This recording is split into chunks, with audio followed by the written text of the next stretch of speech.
You're listening to the Veterinary Innovation Podcast.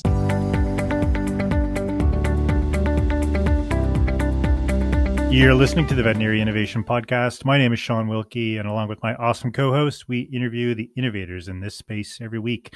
Ivan, please go ahead and get us started. Hey, I'm Ivan Zach, and I'm very excited about today's episode. But as in the last two, I do want to give a shout out to all the Ukrainians out there and my team that is in Ukraine and my family. Today, a huge bomb landed on the next street to where my aunt and uncle are actually residing at the moment. So it's been a pretty difficult 3 weeks, but we're kicking Russian ass and we will continue so. So shout out to all the Ukrainians, and my heart is with you all. But we're very excited today to have Evan Maridou to visit us. Evan's passion for solving problems with technology can be traced back to the start of his career, namely the Johnson & Johnson Leadership Program.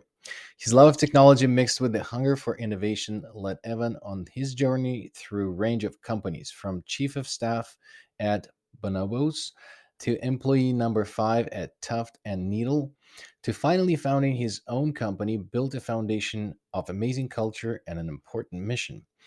Evan holds a deep fundamental belief that businesses are people and that the businesses that take care of their employees are the ones that stand the test of time. I fully agree with that. It was upon this core belief that he co founded Milo, an all in one software solution designed to help address the often overlooked mental health crisis facing veterinarians. Evan, welcome to the show. Thank you for finding the time. Thanks, guys. Great to be here. So we bumped into each other at the VMX first, I think, and I heard your pitch, guys.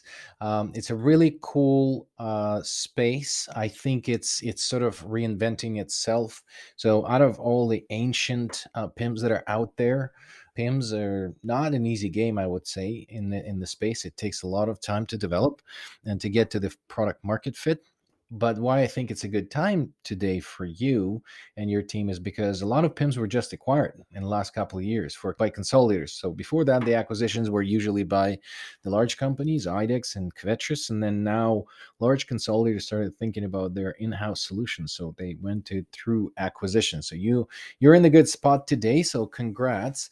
Tell us how you got here and how did you decide to build the PIMs in the vet space? Yeah. What's kind of interesting about what you just pointed out with the acquisition of many of our peers by the consolidators is we almost did the opposite thing. When Milo started 4 years ago, our first business was actually building veterinary hospitals. And so we owned and operated 3. And it was while running those hospitals that we grew frustrated with the legacy technology. We started building, little technical features here and there, some, basic workarounds, and eventually became pretty passionate that we could build the technology for ourselves while operating the hospitals. So yeah, it's been an interesting journey for us, but Milo is grounded in our own personal experiences. So let's dig into that or double click on it a little bit, Evan.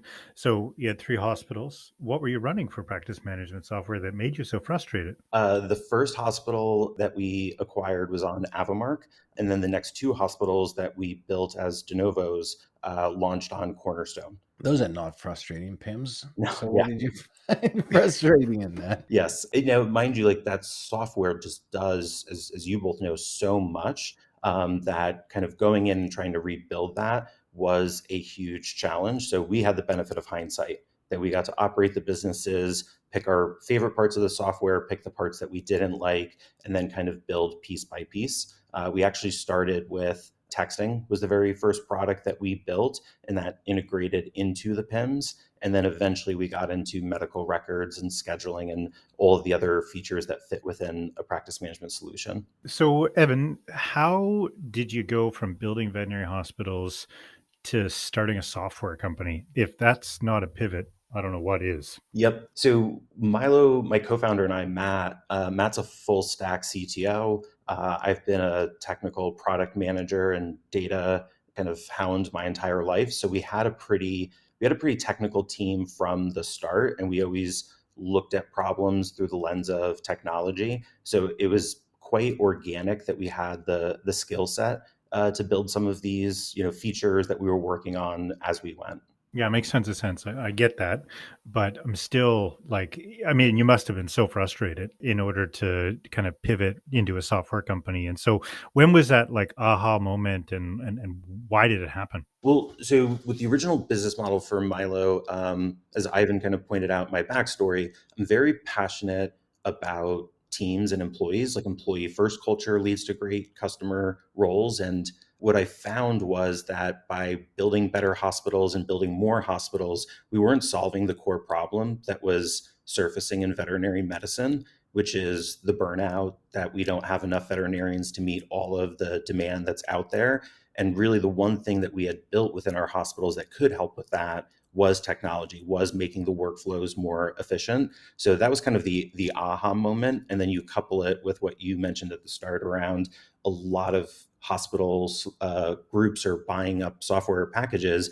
Kind of became this really interesting moment in time where I felt like the real problem we could solve was with technology, and fewer solutions were being left available for practices to switch to. So I think you alluded to that, but let's unpack a little bit more the often overlooked mental health crisis facing veterinarians. It's not overlooked today.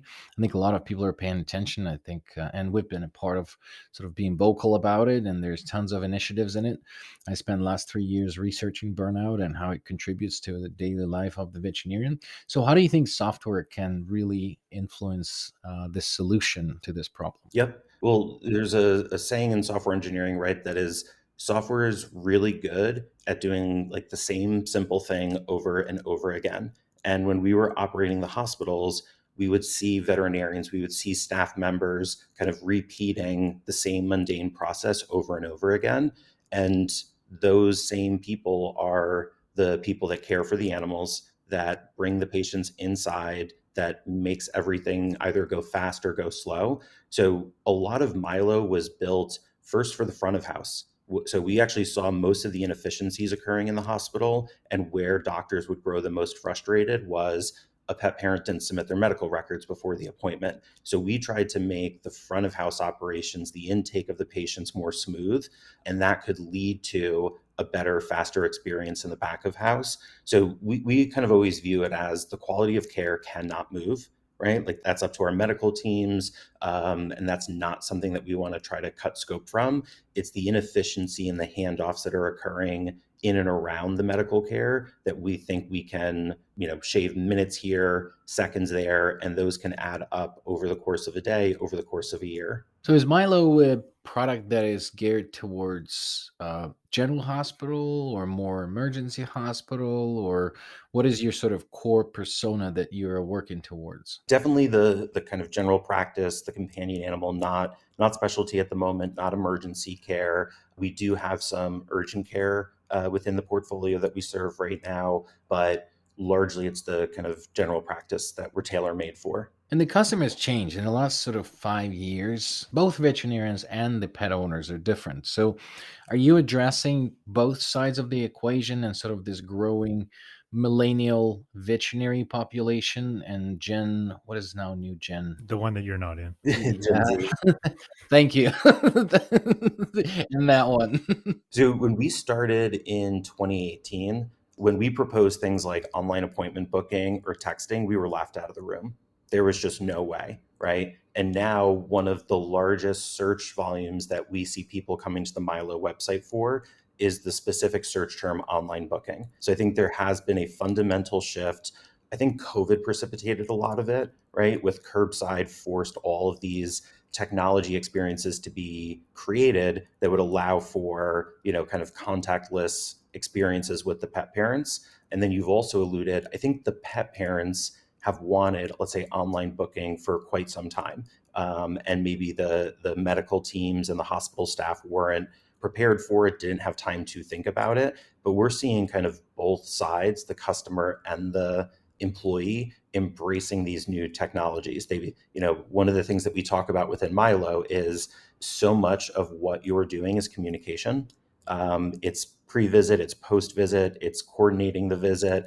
And so Milo really tries to do a lot with making the communication between the pet parent and the doctor and the staff much easier. Evan, so one of the things that caught my eye is this idea of all-in-one veterinary management or practice management software. And I wanted you to expand upon that. What does that actually mean, all-in-one? I know there's lots of companies like Vetstoria and Vet2Pet that do all kinds of things that attach to practice management softwares. But when you say all-in-one, what does that mean? So if we look at the history of technology in our industry, the first kind of wave was the EMR, right? Let's digitize the medical records. We have a server inside of the hospital. Then I think in from like 2010 to 2020, we saw the proliferation of, call them point solutions, individual solutions on the cloud that could integrate with these kind of different products. And what we felt was, and there's this trend in kind of venture and software around truly vertical software. So Milo's core application does texting, phone calls, payments, medical records, you name it. Like we go into hospitals and we typically replace 5 to 10 software packages that they're using today. There's very few things that kind of fall outside of the scope of what it is that we're trying to build. Yeah, that's it's interesting because I think you're right. Yeah, I got when we built SmartFlu, it was that era of sort of these dinosaurs being sort of deassembled and then pieces attached to them, and then I think we got into this era of the extraction agents and then connected solutions to them. And then now I think it's sort of evolving into let's start from the very beginning what's needed. And I like what you said about the online booking. I remember someone said that, well, you wouldn't. I was talking to, who was I talking to? Pet desk salesperson. And I loved Pet desk team. I love the CEO.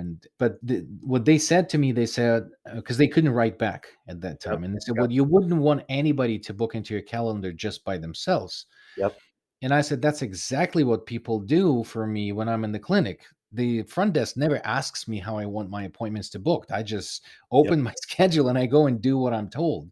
So I don't choose how I book my appointments, and I trust someone in reception. Hopefully it's not a 16-year-old, niece of someone who we hired yesterday.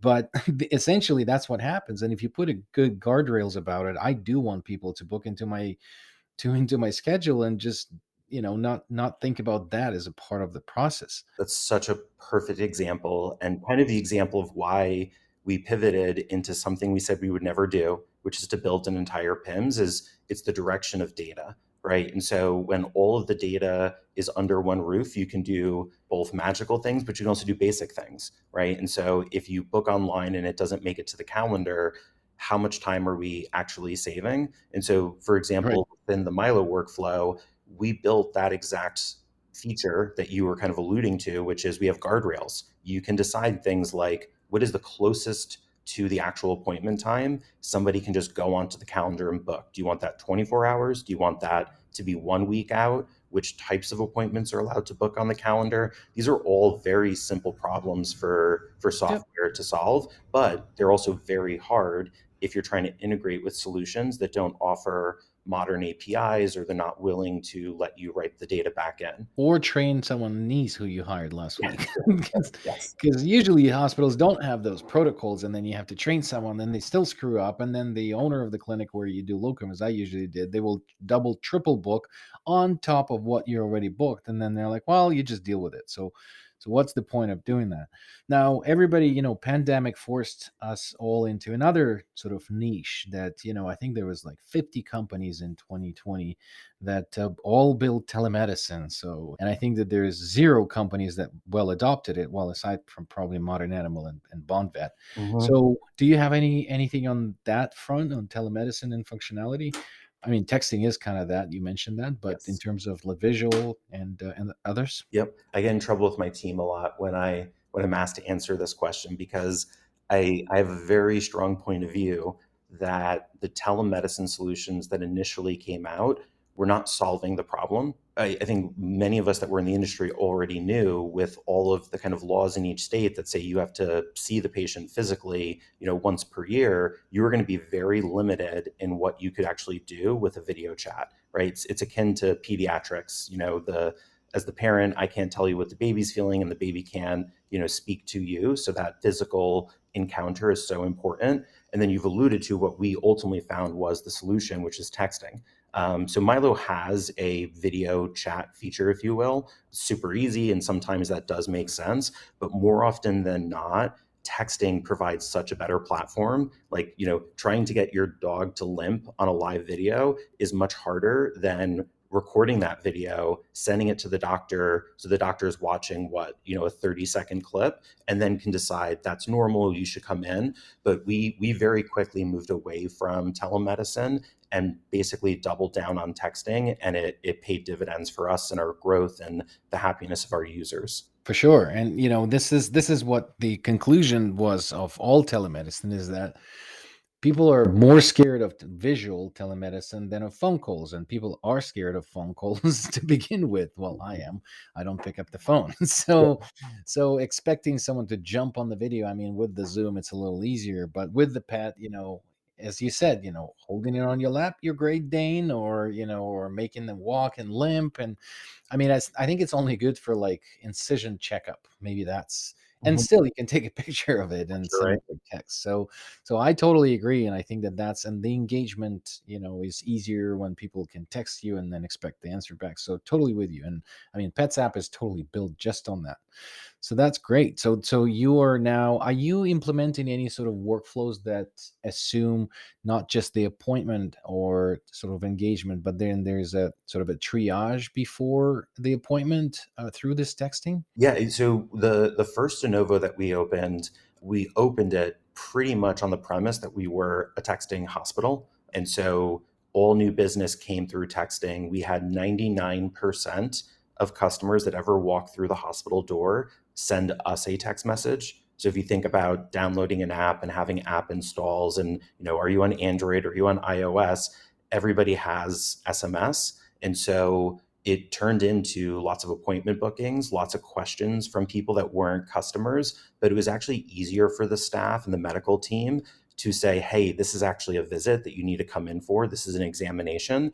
And I know that doctors feel very uncomfortable when they're kind of put on the spot on the phone and have to kind of say that.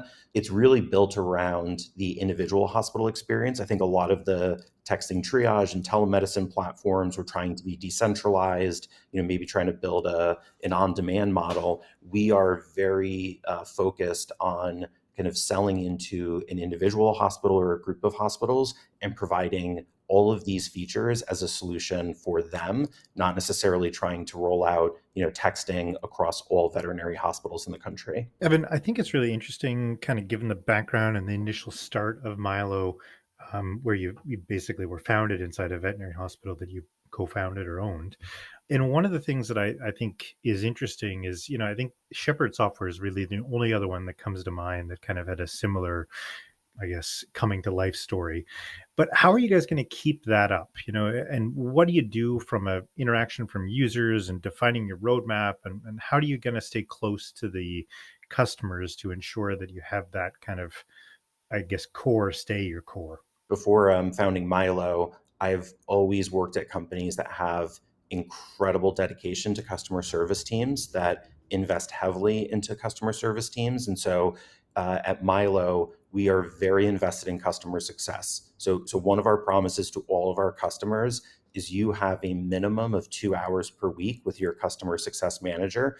So our first customer success manager, Casey, is a former hospital practice manager, and she knows the pains that each of these hospitals live in. But for us, it's that customer service data that provides so much data into the roadmap and what we should build next. The magic question: is there a difference between customer success and customer service? I do think so. I think that if you think about like a ticket that's like, hey, we can't do this right now, we can't check this person out of the hospital, that requires a timely response, that requires efficiency, and then that needs to feed back into your engineering team to fix the bug. And what Casey will do is go into your data as a hospital and tell you that your front desk is not using a feature that could save them an hour every day, right? So there's so much software within Milo. There's so much software inside of a hospital. To think that you could just implement it and walk away after a week and everyone's going to know every feature, that's just not going to happen. Yeah, that was the main thing. I think that in SmartFlow, I think that we had the first company that actually had two departments. We had support and success, and support is reactive, and success is proactive. And that's a big thing that a lot of companies are not thinking about. So that's really great. As my daughter is being loud on the background, I'll get Shawn to ask you I was going to say hi to Paulina from me. Yeah, she's running a fever. She licked all the floors in the airports yesterday in Montreal. And as you know, Montreal is a dirty. Hey, you're going to get us in all kinds of trouble here. Evan, listen, it was really great to have you on. I really appreciate the conversation, and I'm super excited to kind of follow you guys' success and see what happens next for Milo. We like to wrap up every episode in the same way, so we've got a couple questions for you. First is a book, a TED Talk, a YouTube video, something that you found inspiring on your career path so far. Yeah, one of my favorite books is Thinking Fast and Slow. And so it kind of dives into the psychology and the fallacies that exist that we have as humans. And one of my favorite lessons is towards the end, the two selves. And it's this idea that you have the experiencing self and the remembering self. So if you go on vacation, you have the best vacation ever, and on the last day you get food poisoning, you will only ever remember that as a terrible vacation. And we apply that as a core value at Milo, which is, yes, we want Milo to be successful. One day there's going to be some kind of financial outcome for Milo. Maybe we sell, maybe we get acquired, maybe we go public. But if you only optimize for that end state and it takes you 10 years to get there, you're not really focusing on what matters. Like, we love our jobs, we enjoy what we do. And so I think it's always important to remember that each and every day is a bit of a gift to work on the problems that you're trying to solve, and not always to think about the end state or the next milestone to hit. That's awesome. And the last question that we asked, do you know anybody else in the industry who would be a good guest on this show? Yeah, I would recommend Dr. Carly Fox. She works in urgent care in New York City. She was introduced to Milo early on and made us aware of the mental health challenges and everything that was facing the veterinary profession. And I think she is a model of the modern veterinarian, the millennial veterinarian, super sharp mind, and just a great thought leader on all things in the veterinary space. Thank you so much for listening to the Veterinary Innovation Podcast. If you want to hear about our new episodes, please follow us on any social media channel. Also, you can check out our website at veterinaryinnovationpodcast.com. See you next week.